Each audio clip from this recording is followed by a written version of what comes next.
Welcome everyone to the fifth round of the Uzchess Cup 2025. On your screen is the one and only Arjun Erigaisi, the world number 4 and the man who has been in top form for quite some time in the world of chess. He's crossed 2800 ELO on published rating. Only 16 players in the history of chess have managed to do that, and Arjun is one of them. His calm and cool and kind approach often keeps him under the radar, but he is an incredible talent. And the clocks have been started. Shamsiddin Vokhidov, his opponent, rated 2644, is here. Shamsiddin sits on the board, plays e4, adjusts all his pieces and starts the clock. A handshake here. Shamsiddin has been in not so great form in this tournament. He has had 2 draws and 2 losses. So this would be definitely a game where Arjun will try his best to win. But it is black pieces for Arjun. Knight comes out to c6 and it will not be very easy to put Shamsiddin under pressure with this opening, when you play e4, e5. But the thing about Arjun, guys, no matter which opening he plays, he always tries to be ambitious. Knight comes out to f6, attacking the pawn on e4.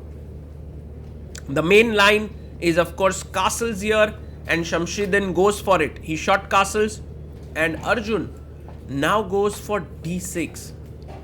The main moves here are bishop e7, and b5 followed by bishop c5 archangles, but d6 has made Shamsiddin think a bit. He goes c3.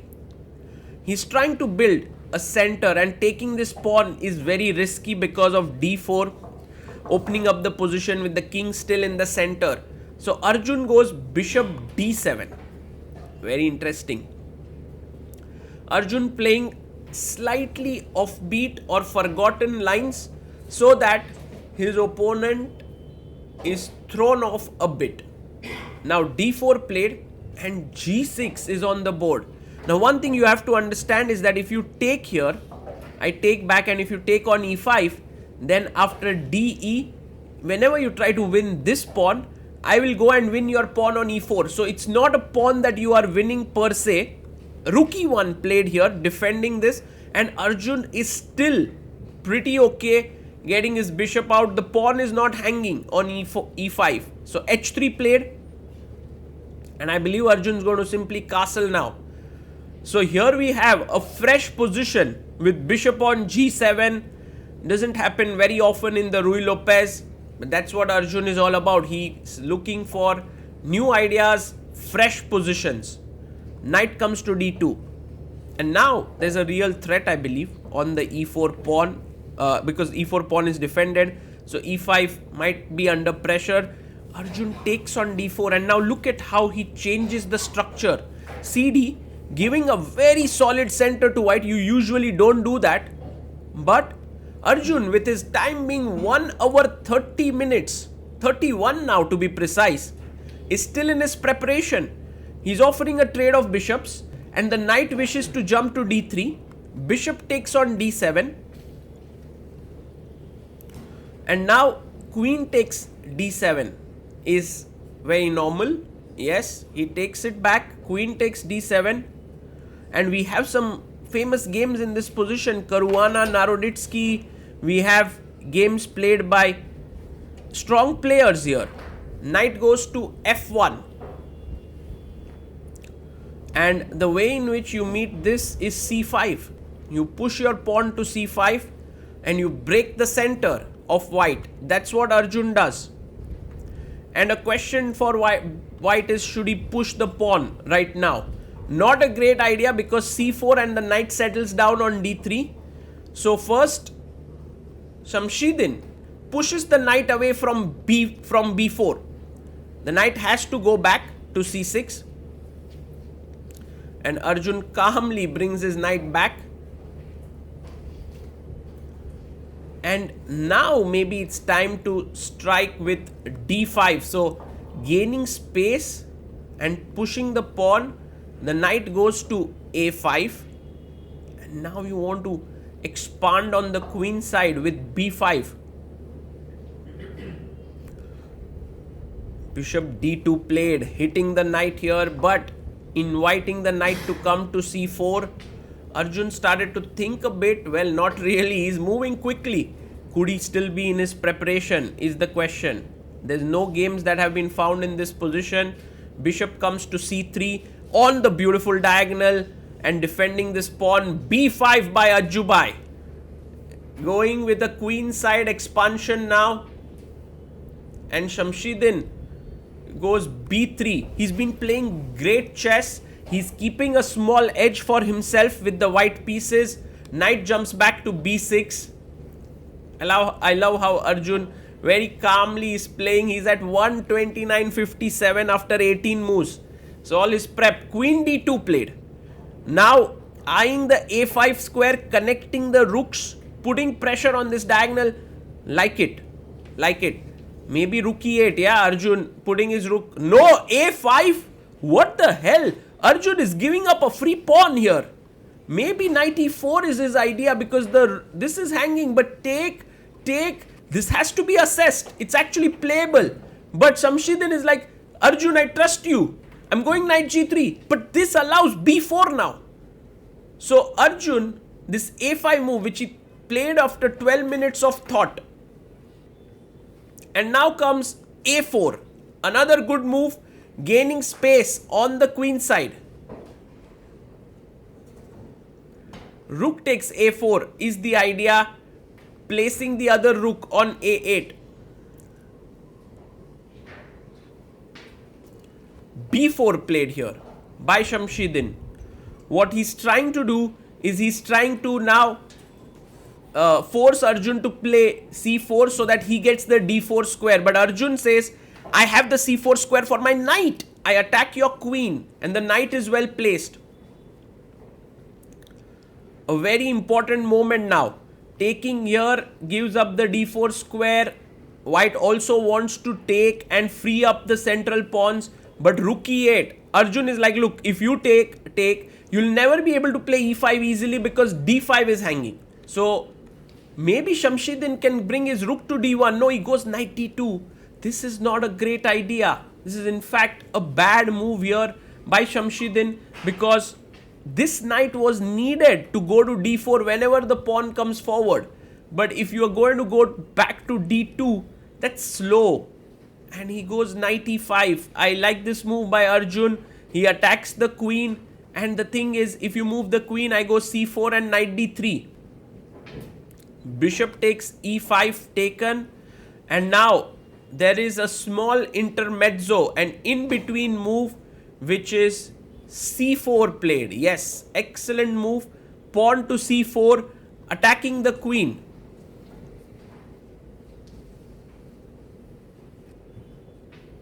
Queen c2 played here, brings the queen back, and now rook takes e5. Taking with the pawn also seems fine, but rook takes e5 is the correct move, and he plays rook a d1. And I was just wondering if knight f3 was possible to go to d4, but rook e7, and if you go knight d4, there is knight d5 tactic. Anyway, coming back, rook a d1, Arjun doubles down the e file, puts pressure on pawn on e4, rook comes to e2. And now can Arjun go for some tactics? Knight takes d5, but maybe he has knight takes c4 in mind. So Arjun goes rook e7, just simply brings his rook back. Rook to e7 played. And Shamsiddin comes back, plays his rook to e1, defending the pawn on e4. Queen comes to b7. Slowly and steadily, Arjun's advantages are huge. He has a passer here. He has pressure on e4 with his rook and knight. Knight goes to f3. Shamsiddin still in his mind wants to get his knight here. But there are always tactics on the long diagonal. You can't do it. And in fact, now Arjun stops it very clearly with knight d7, opening up his bishop. This knight could jump into the center as well. Rook e3 played. Now for white, if you think about it, his position is kind of improved to the max, yeah? All the pieces are on good squares. So queen b6 played, the queen comes in on this diagonal. So for a good thing for white to do is wait. Wait for Arjun to decide what is to be done. And for Arjun, maybe knight e5 makes a lot of sense to trade. But he goes h5. He's improving his position. He wants to maybe later go h4.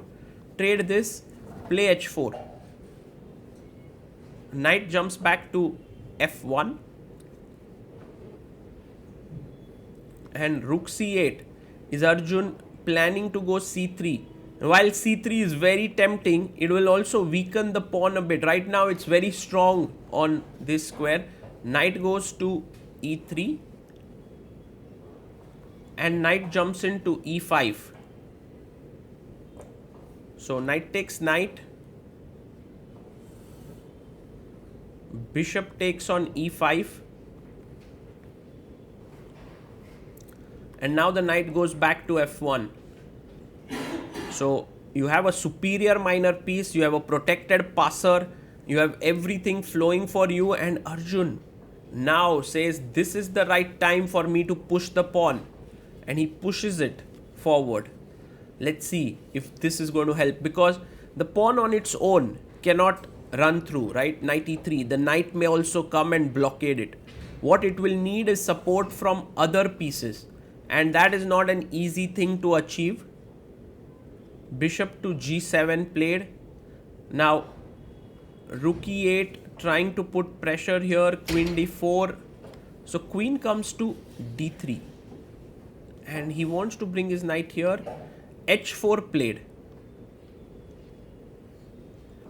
King to f1. Just improving the position. Somehow white is waiting actually. And Arjun has the task of pushing this game forward. If you see the c2 square, it's like completely locked up. We are on move 38. The players have not really faced any time pressure in this game, especially because there was a lot of theory involved. The first 20 moves were played pretty quickly. Queen d7.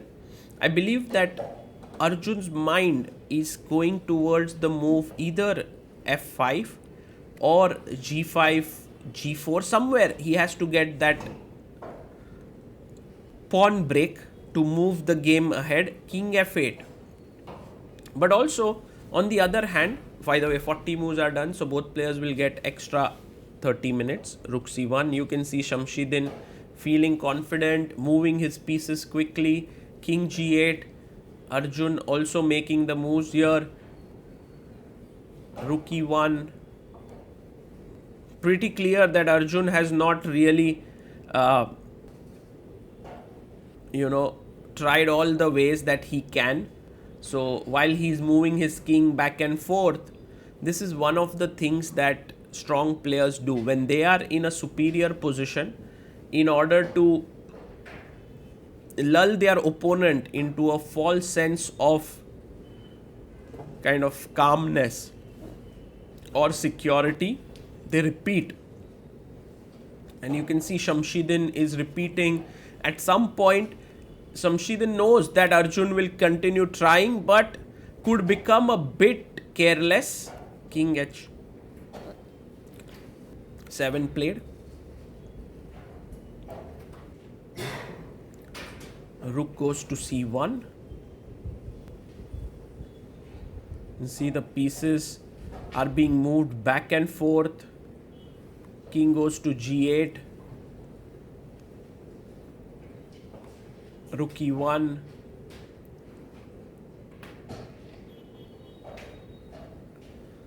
King h8. Well, it's being back and forth here. But somewhere Arjun is in his mind getting the plan. Queen goes to e8.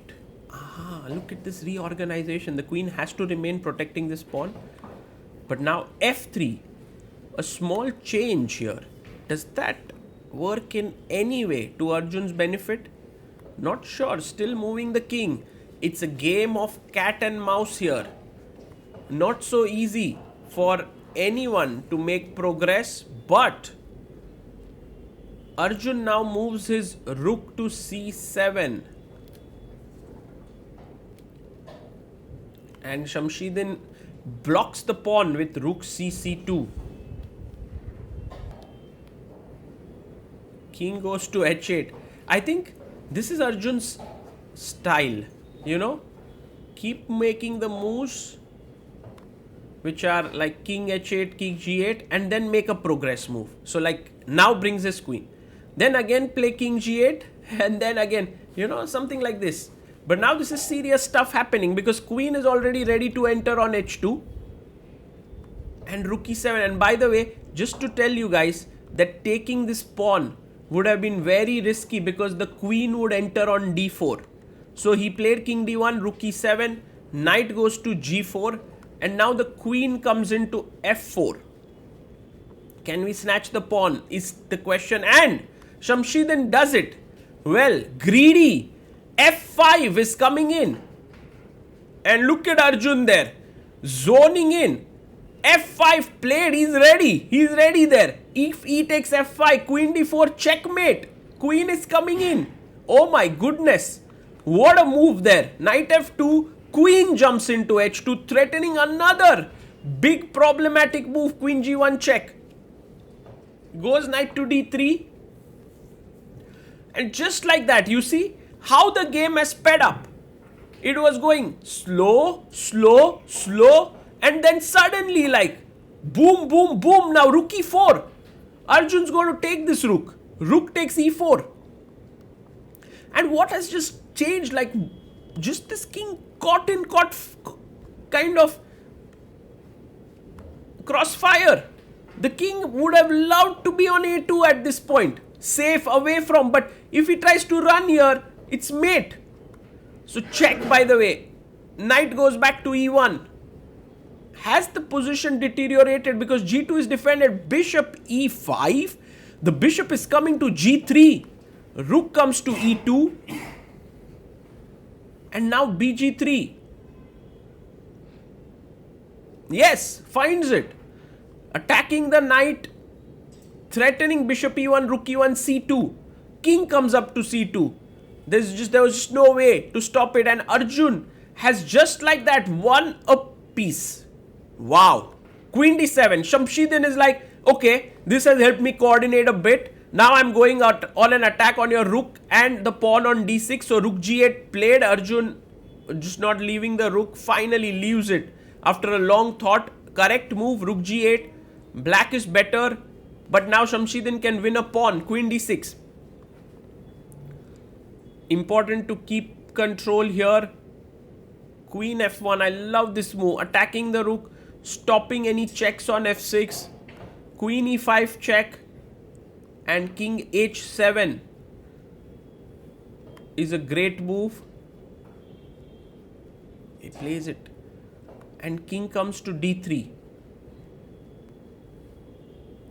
Pawn to c2 played. Wow, what a move. You can't take, of course, it's pinned. You can't take here. Rook is hanging. Queen c7 check. He wants to pick up the pawn this way. Arjun goes rook g7. And this is just incredible thought by Arjun. Giving up the pawn to open the c file. You can't get your rook here, but you can with the bishop. And now the rook is entering here. It can enter down here. The king is all alone. What a game by Arjun Erigaisi. Guys, this is just unbelievable. Shamsiddin stops the clock, resigns the game. Arjun plays an absolutely stunning game and has scored a powerful win over Shamsiddin. Vokhidov. Definitely one for all of us to enjoy for many, many months and years to come. And Arjun now moves to 3.5 out of 5 at the Uzchess Cup. He is now half a point behind Nodirbek Abdusattorov. And on the live rating list, he has pumped up his rating a bit to 2783. Just 1 point behind Fabiano Caruana, looking to reach world number 3. Of course, Arjun is very much capable of doing that, and we'll be very excited to see the last 4 rounds of this tournament. You can see one of the things on Arjun's face. He has that look of calmness, but for someone who's looking at Arjun for the first time, would not even realize whether he has won or lost the game, but his big fans can see that he is satisfied.